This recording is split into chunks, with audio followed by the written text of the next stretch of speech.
Oi YouTubers, welcome back in front of our garage.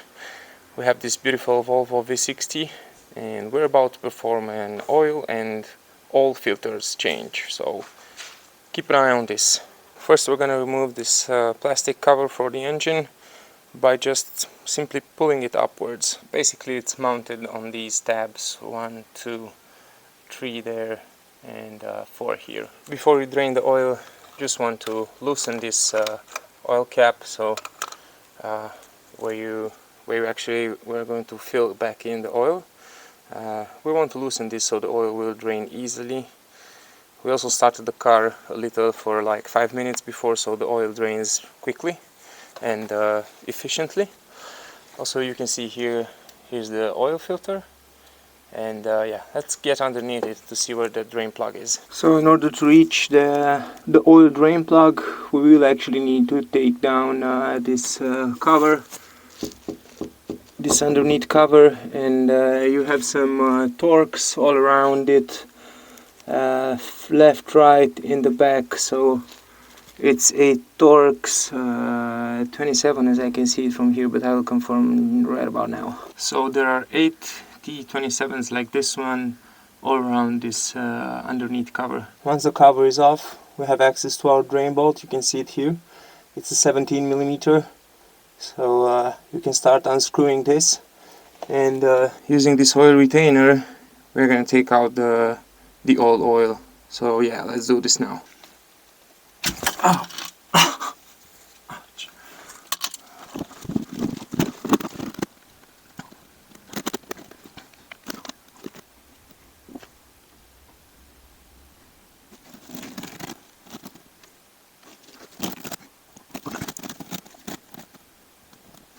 While the oil is draining, we can continue with the oil filter. For this you'll need a 36mm, but since I don't have one, I'm going to use this pliers, but make sure you're very sensitive with it, because we're talking about a plastic cap, so we don't want to mess anything. So we're going to do the oil filter now, and then we can take care of the air filter, which is underneath this cover, and you will need to undo these Torx 20s all around the cover, and then you'll see the air filter underneath it. Make sure you put a rag underneath the oil filter, because most probably we're gonna have oil spillage. So it worked with that pliers. I didn't need to put too much pressure over it, so I'll continue undoing it. Oil filter is out. We didn't actually get oil spillage, so now we will clean inside here pretty good, and then we'll change with the new oil filter. We have here our new oil filter with its new gasket, so now we'll remove this dirty old oil filter, remove the old gasket, put the new one on and the new oil filter, and then screw this back in. Inside here it's the old gasket. You can see that small tap down there where you can pull it out, and make sure you put the new gasket as well with the tap oriented upside as you look like this to the oil filter cap, and obviously clean everything really good so we don't have old oil inside there.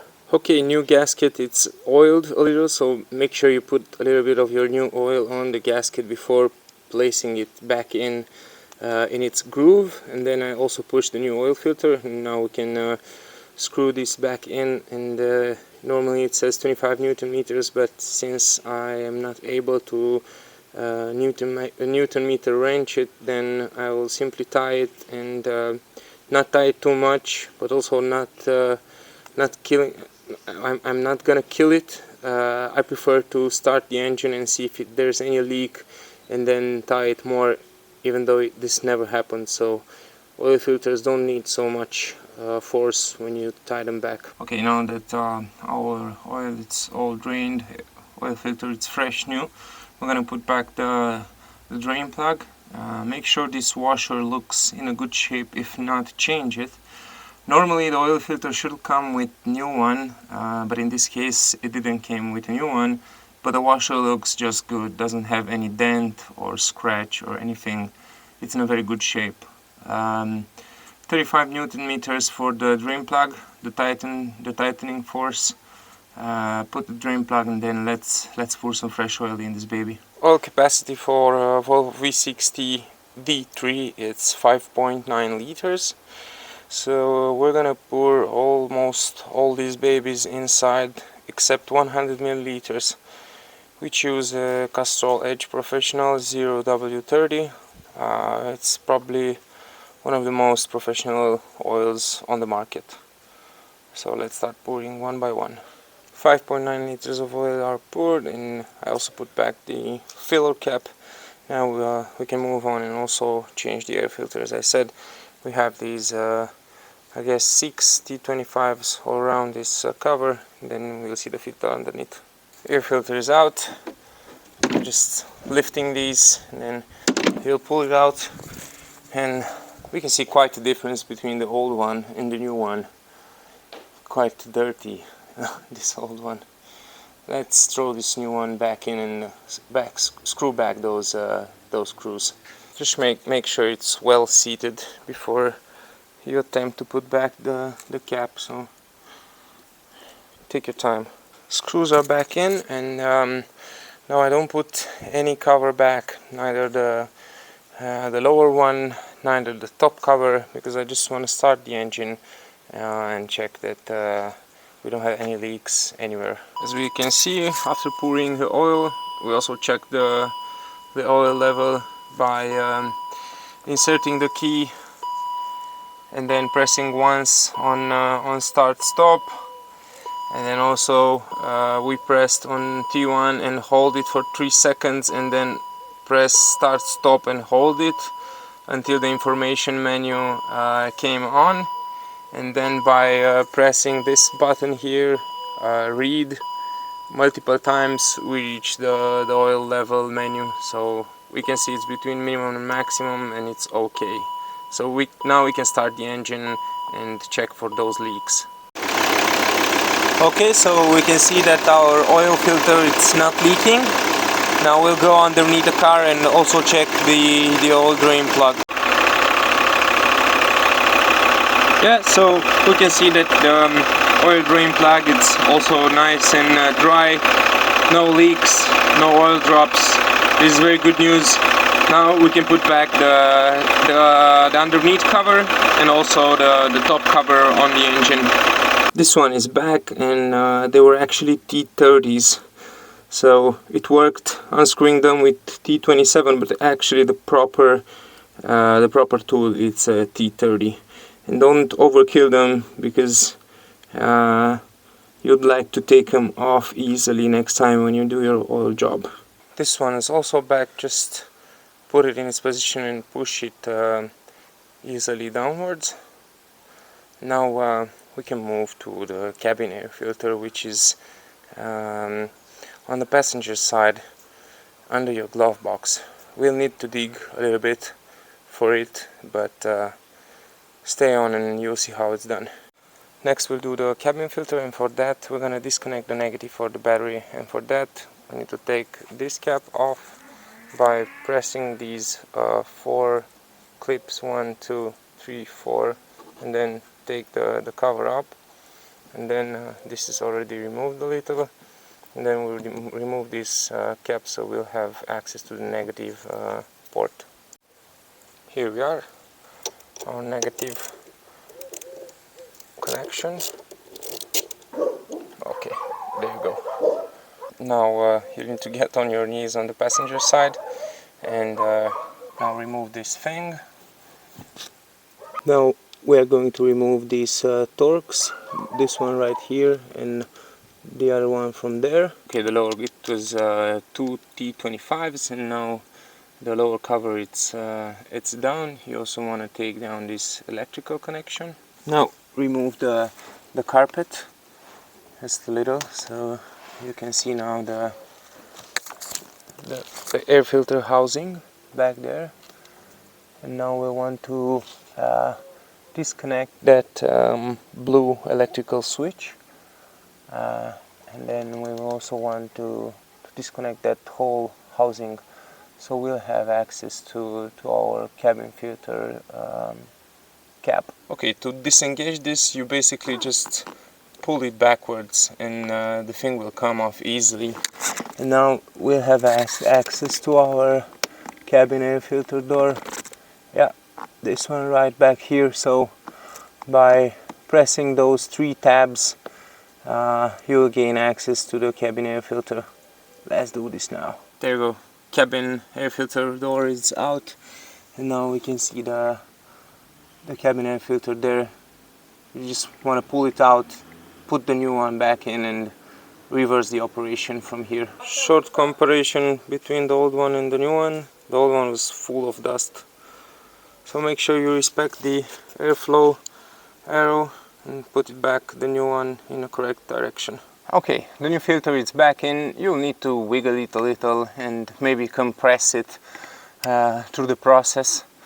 But again, make sure that the airflow is the correct one.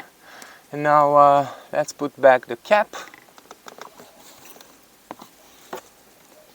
This one, the cap is back now.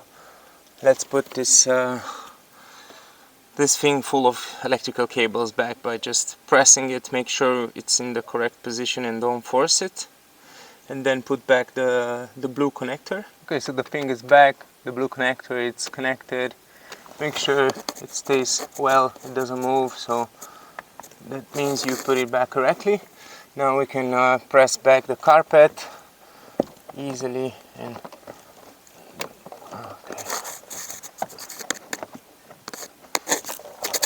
okay.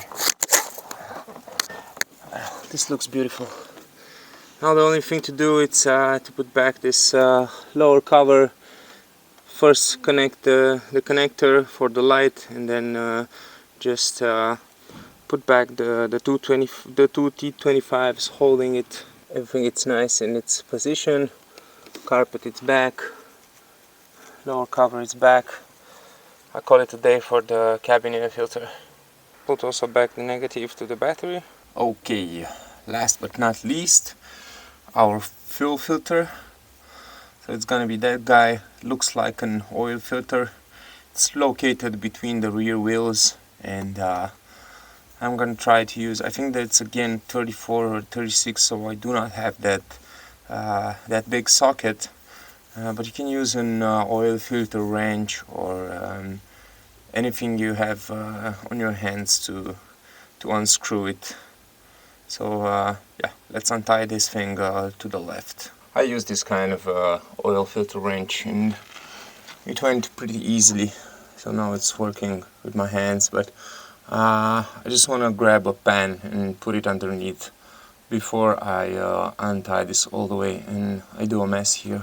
Okay, so the cap is down, and I'll wait a little for the fuel to get to empty itself in this pan, and then we can proceed further. Now we should pull out the old filter from there. Okay, so now we will clean this housing really well.